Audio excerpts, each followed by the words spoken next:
Hey everybody, welcome to my YouTube channel. Now in today's video, I'm going to be routing out some body cavities, drilling some holes in the body of this guitar, getting it ready for the electronics once all the finishing is done. And so that's kind of boring stuff too. And so I thought I would tell you the story, the true story of how I almost made it big in the guitar pedal business some years ago. And so I hope you enjoy the story. Hope you enjoy the video. Thanks. So not long after I got into building guitars, I got into building guitar pedals. Now, it's not something that I ever aspired to do. I guess it was just the natural progression of things for somebody that's kind of been an electronics nut their whole life. Way back in the day, I used to take my distortion pedals, I'd take them apart and piddle with the circuits, changing things here or there to see if I could make them sound better. You know, sometimes I did, most of the time I didn't. But I did have a couple that sounded pretty good. And so one day I went over to a friend of mine's house. His name is Chris.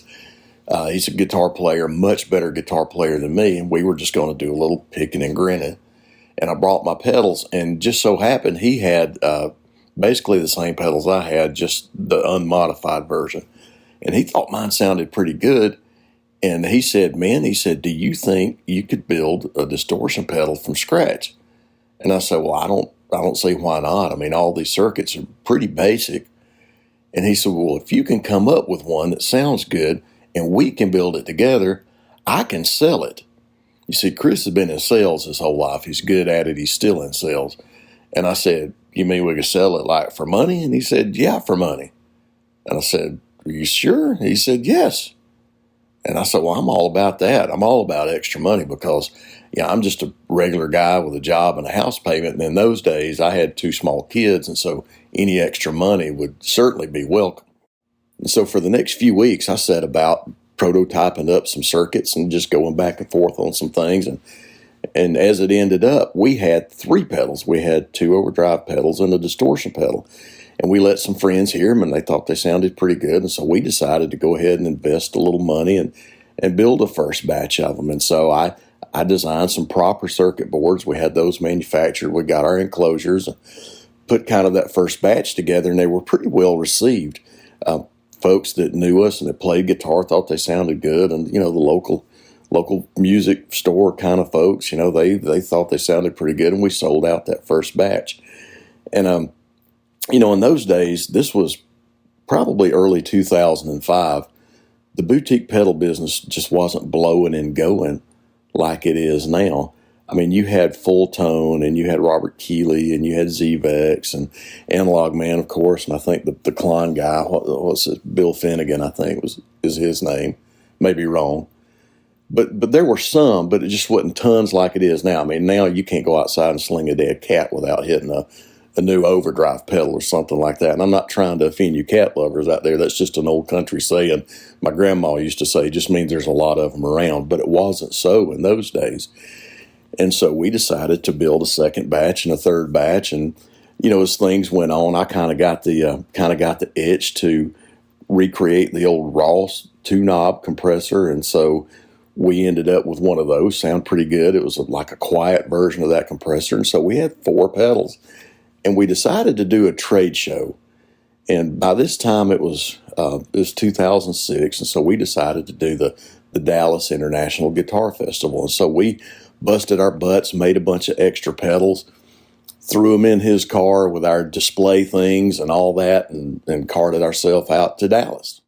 And so we get out to Dallas, and we get out there the evening before the show starts, and we go to the convention center, and we get our booth kind of set up, and a lot of people are doing that hustling and bustling and getting everything set up for the show to start the next day. And it was a big convention hall. I'm sure you guys have been to trade shows or, boat shows or whatever like that. And so the vendors, the smaller vendors, were kind of sitting around the perimeter. And then, of course, your big corporations, they have the big floor space in the middle. And it just so happened that we were across from the Peavey display.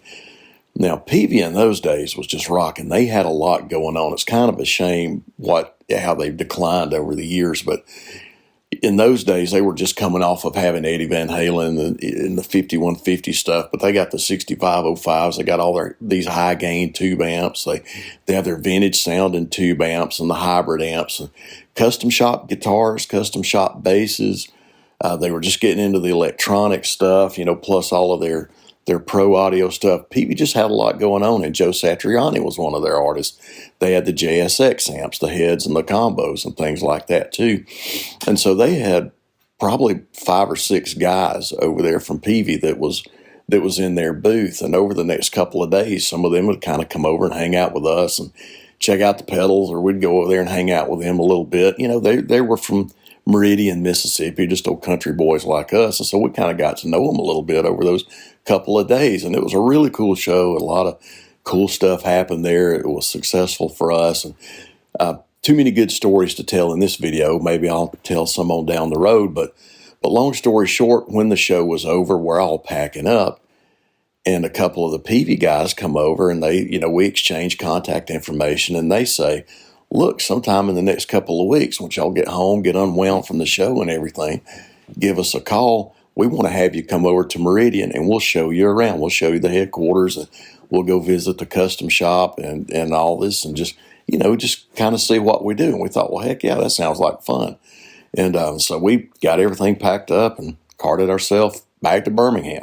So 2 or 3 weeks went by, and we reached out to the guys over at Peavey and kind of set up a day to go over there and tour the place. And so we go over there, and man, they were just super friendly, really, really cool folks.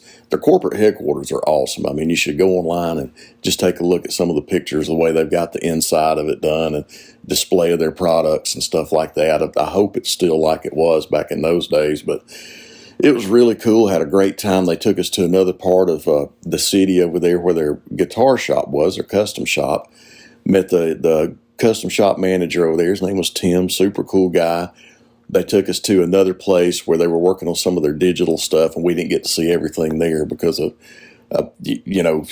new stuff they were working on. They just didn't want anybody coming in there and seeing it. But at the end of the day, when it was we were kind of winding everything down, their artist relation guy, his name was Tony. We had met him at the guitar show.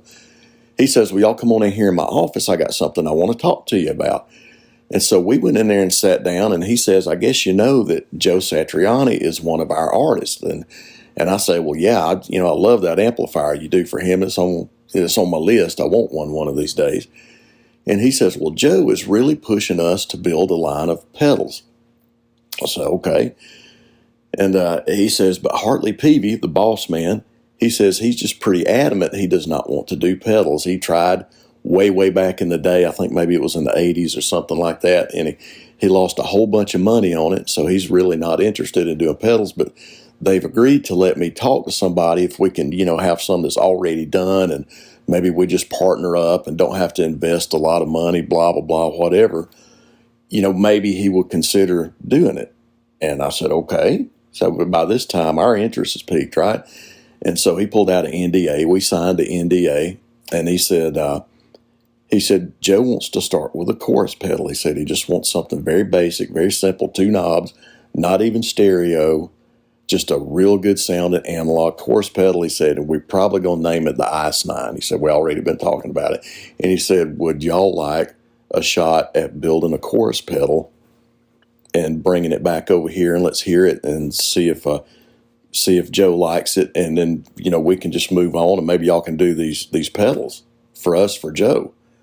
And so I was just floored. I was like, heck yeah. And Chris was like, absolutely. Let's go see what we can do. And so we got back in the car, hightailed it back to Birmingham, and I'd never fooled with any time-based effects. I'm familiar with how they work, bucket brigade chip, a clock timer chip, how they go together, all those old analog delays, chorus pedal and all that like that, use those chips. I never messed with any, but it was a good opportunity. I got started prototyping the circuit. Took probably a good couple of months to come up with something that it was really, actually it was a very, very, very good sounding chorus pedal. Actually had 3 knobs, had your rate and depth, and then had a voice knob. It kind of went from a light flange through a thick, lush analog chorus all the way over to kind of like a digital chorus, sounding like a digital dimension. Anyway, it was good. All right, trust me, it was good. And so we take that thing and we cart ourselves back to Meridian, Mississippi. So we're back over here. We go in one of their rooms where they got some guitars and amps and stuff set up. And there's 5 or 6 of them in there. And one of the higher ups, not Hartley Peavey, never did see him. Don't know where he was. But they all had a turn at it, you know, picked up a guitar and amp and played through it. And one of the guys, the higher ups, well, I forget his name. We'll call him Ponytail Guy. He had a ponytail. And he said, man, this is the best sounding chorus pedal that I've ever heard. And so I was like, heck yeah, you know, so let's talk about it.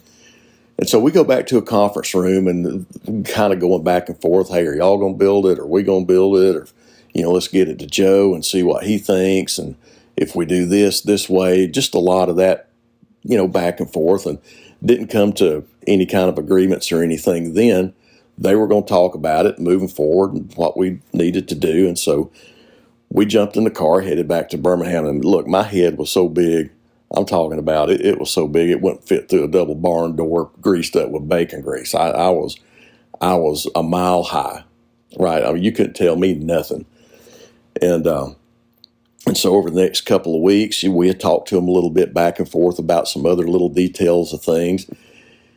And then about a week later after that, we got the phone call. Now, this phone call was not the one we were looking for. This phone call was a big, giant, size 12.5 steel-toed boot right to the gonads. And that was this, that ultimately after all of that, the big guy, the boss man, HP himself, had just decided, no, I'm just not, no matter what, I'm just not going to do pedals.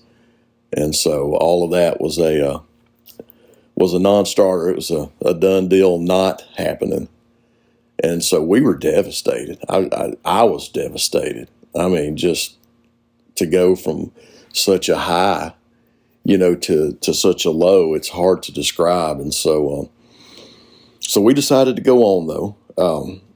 And I'll tell you what, if you notice, it wasn't long after that Joe actually left Peavey and ended up doing a line of pedals with Vox. They started out with a saturator. Any of you old heads out there, you know, maybe you remember that. So I don't know if Joe leaving Peavey had anything to do with the fact that they just refused to do pedals for him. I don't know. Maybe it did have a little something to do with it, but it went on for us, and we ended up selling our pedals at Zounds, at American Music Supply, Bananas at Large. Believe it or not, we shipped tons of them to South America, a lot in Brazil. I don't know why. Our pedals were super popular in Brazil. I can't tell you how many we shipped down there. And as time went on, it kind of grew to the point where it was almost out of control. We couldn't keep up with the orders. Now, remember, this is just me and Chris, and we had a couple of people working for us that would help us build the circuit boards and stuff like that. And it got to the point where I needed to quit my job, my full-time job, and he needed to quit his full-time job and do the pedals full-time and put the attention into that for the business to grow, or we just needed to get out of it altogether. And for me, I had my kids were small, just young kids at the time, and I had a great job. I still have that great job, great health insurance, and so I chose the safe route to keep my health insurance, keep my job, the security, and so I've gracefully bowed out of my part of that pedal business. And I don't have any regrets on that. And Chris tried to keep it going for a little bit, and it was just hard. And there's some things happening with the economy and stuff like that. And so eventually he just kind of shut it down too. And so, like I said, I don't have any regrets. If I would have quit my job and he would have quit his job and we would have piled in it full time, would we still be going, still be a successful company today? Would we have continued to grow? Who knows? You know, maybe so. Maybe we would have just gotten lost in a sea of all of the boutique pedals that are out there. You never know. You never know. But I don't have any regrets. The only regret I do, I guess I do, I have one regret, is that I never got to meet Joe Satriani. Dang it.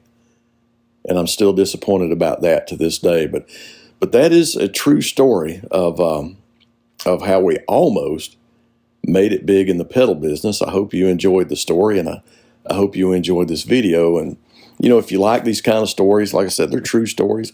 Hit like, comment on the video. Tell me I'm full of crap if you don't believe me. It's fine. I'm a big boy. I can handle it. But thanks for watching, and we will see you next video. Bye.